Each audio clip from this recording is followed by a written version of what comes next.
Hello and welcome back to Classic Helmets. Well, thank you for tuning in. My name is Dexter. It is a rather average looking day here in Northern Ireland, but what is most certainly not average is what is in this Arai box here. This is a very rare and I'd say highly collectible Isle of Man TT Arai RX7 GP anniversary helmet. So, without further delays, let's have a look in the box and see what we've got. I'm so excited. We do have, of course, the original Arai box in very good condition. Wow, this is this is overflowing. I'll remove the packaging and just show the camera. I can already see things like pin locks, manuals, cleaning kits, spare visors. That is a very good sign immediately.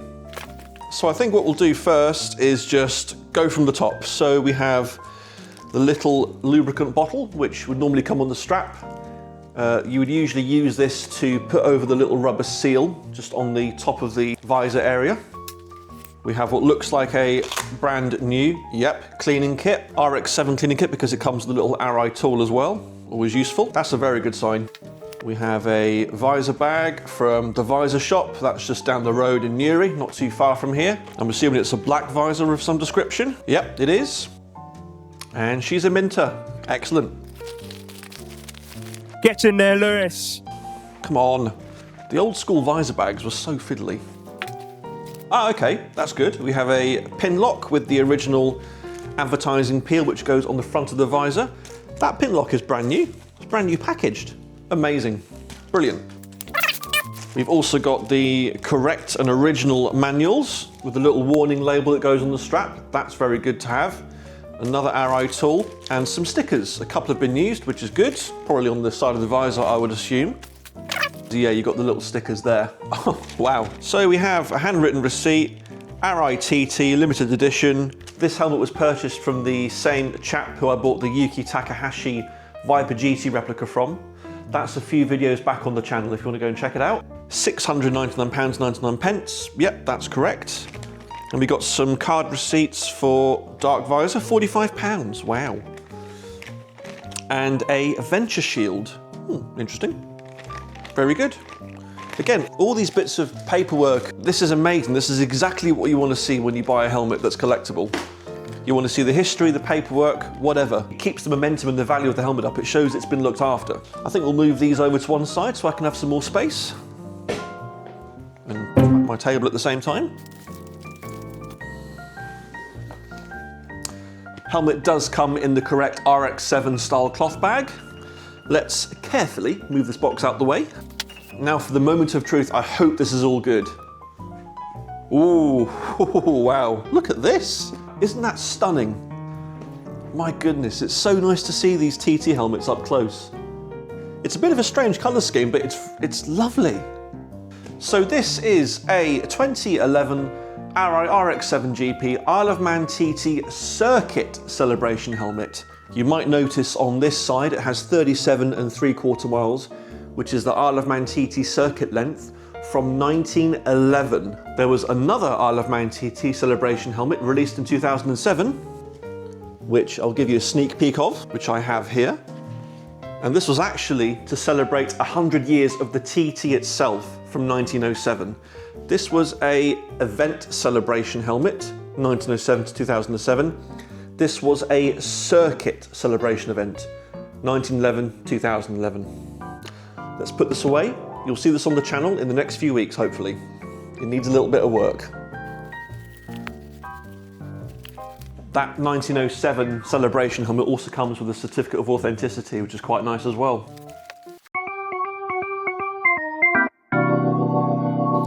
So let's have a quick look at this TT Circuit Celebration helmet. Let's check all the vents as I usually do.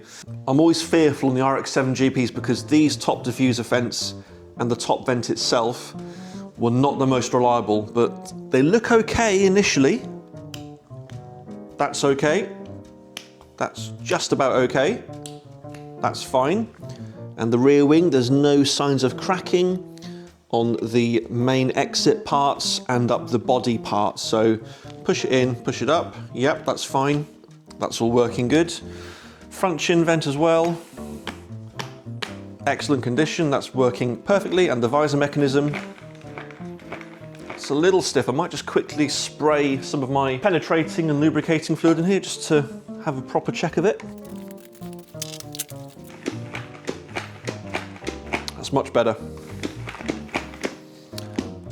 I think when it comes to cleaning the helmet, I'm not going to take the visor off, because if these side pods, partly due to age, if these ping off or snap, I'm a bit screwed, and it's probably not worth anything really without the side pods being on them. That's brilliant.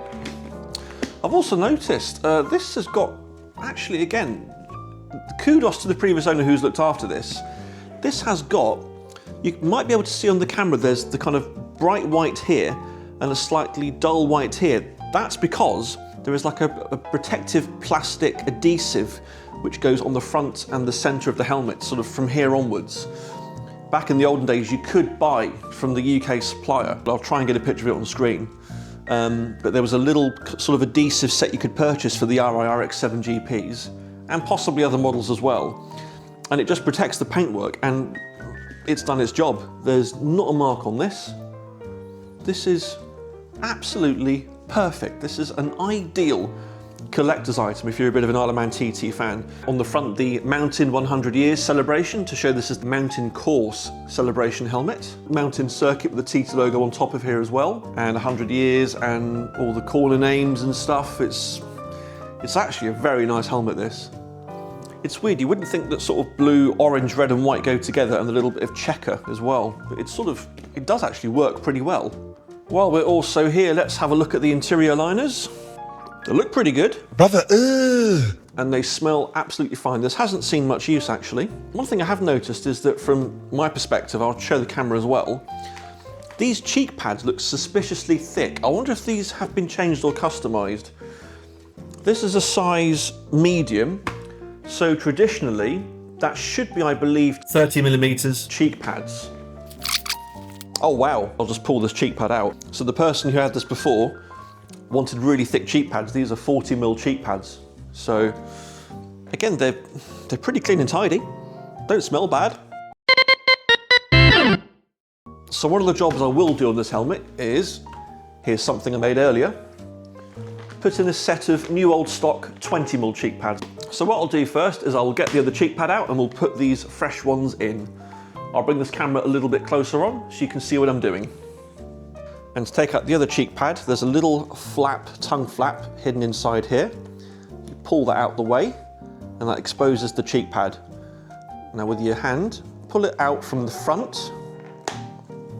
That snaps out, and you should be able to pull it through the strap, just like that. If you notice, there's a little white kind of popper system here, which clicks in with the front EPS. And at the back of the cheek pad, there's this little plastic curved sort of tog, and that goes inside at the back. It really does fit in quite simply. So these are the 40mm set of cheek pads, which actually are very rare and hard to find. So I'm going to keep these for my stock, I think. I'll just move them out of the way. And now I've got in this bag here a set of brand new old stock 20mm cheek pads. So this is always a bit fiddly to do, so I'll speed this process up, but essentially, if you want to make your life easier, do the longer strap cover first, because it's easier to feed through. And then we're going to find the little curved bit at the back, and it should find its way into a slot. Keep this bit level with the side of the helmet so it goes in easily. Just have a bit of a look. It may click, it may not click. That made a little bit of a click there, so that's in place nicely. And we can put the tongue flap back in. Just have a look, make sure it's seated correctly, which it most definitely is. That's what we're looking for, perfect. And essentially copy and paste on the other side. On the other side you do have the D-ring, which makes it a little bit fiddly. If you put the little red tag through first, the rest should, he says, follow through, which it most definitely is. There we go, that side has now been fed through a little bit better. Pull the tongue flap out of the way. The back should be in place. We have a little bit of a click there, which is positive, that's what we're looking for. Tongue flap goes back in the internal bit there. And we'll just have a look, make sure it's all seated correctly. Give it a bit of a push down. And yep, that's looking more like it. If I show the camera close up, you can maybe just about see the adhesive. The adhesive backing starts here and goes all the way pretty much over the helmet from the front. It doesn't cover the back because you don't need it really. And you can see there's a few little sort of marks here where it was put on. These bits here are always hard to get straight. I think the next step I'll do actually is taking out the internal liner. Just give it a quick inspection. 2 pops at the back, 2 pops at the front.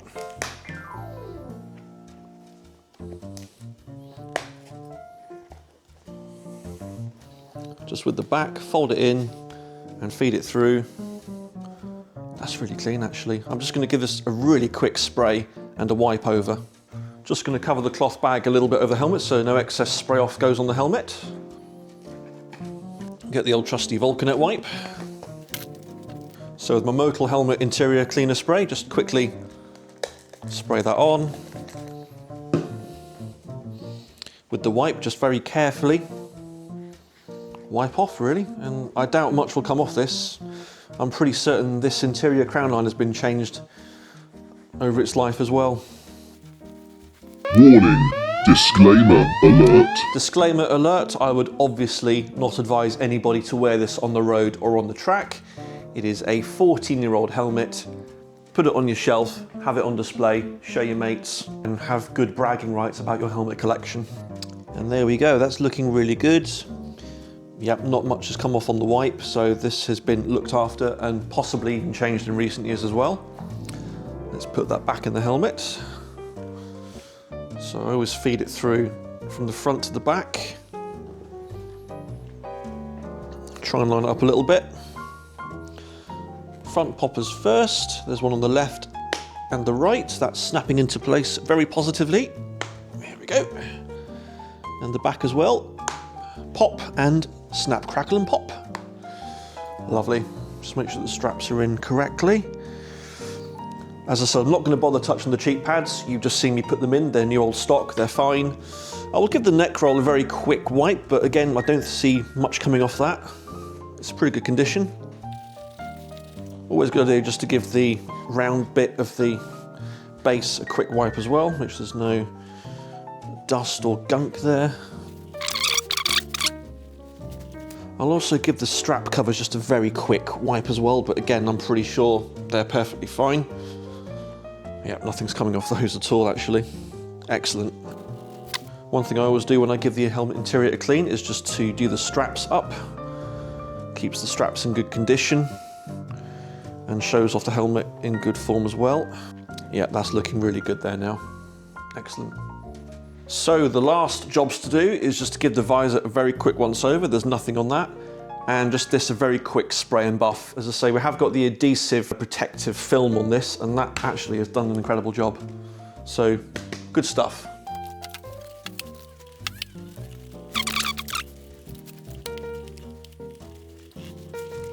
That has cleaned up superbly. You wouldn't know this has been used, this visor. It is absolutely clean as a whistle. I think we'll just give the helmet a quick spray and a quick wipe. Doesn't need much, but may as well keep up the good practices of classic helmets.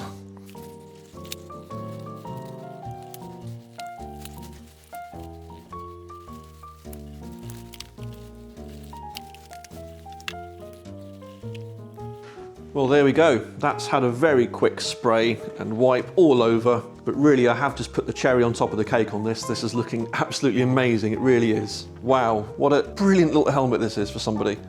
That does look absolutely stunning, fantastic, fabulous, amazing. Oh, words cannot describe.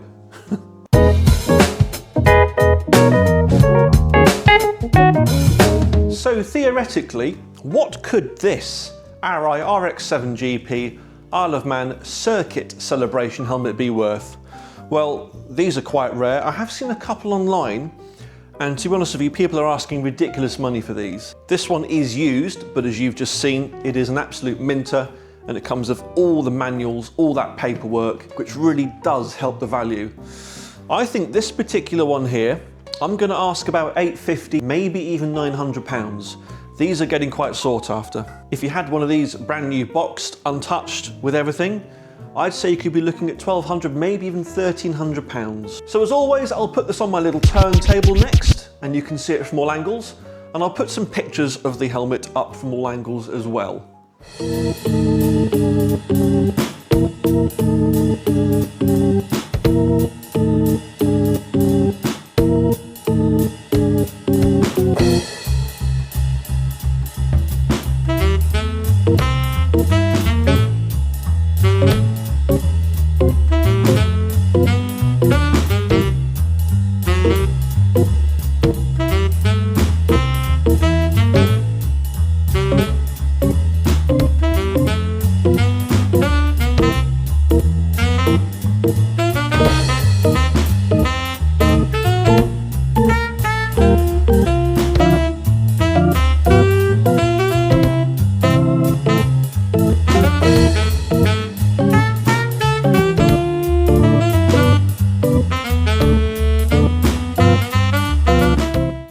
Thank you so much for watching this video brought to you by Classic Helmets. If you enjoyed this particular video, please hit the like button that's down there for that purpose. And if you'd like to see further videos of some rare Arai TT helmets and a couple of shoey helmets as well, then please hit that subscribe bell. It really does help. I've been Dexter. You've been watching Classic Helmets. Have a great day, whatever you are getting up to. Take care and goodbye.